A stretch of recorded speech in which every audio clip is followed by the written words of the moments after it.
When your gaps on your wood decking boards are wider than they should be, you will need to double up.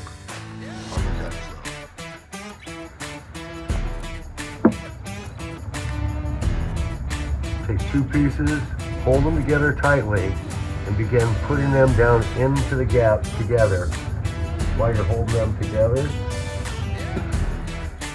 if it's a little tight, you can push it down. You can actually use a piece of wood to push it down.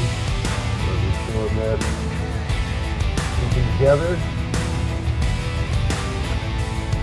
keeping equal, push it down, just like this.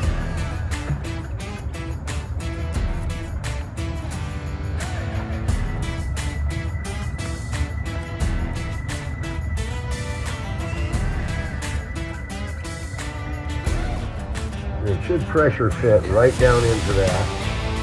You can adjust these, come up and down, put a little board, sit down in there if they're a little tight. This will conform to the actual distance of the gap. See that?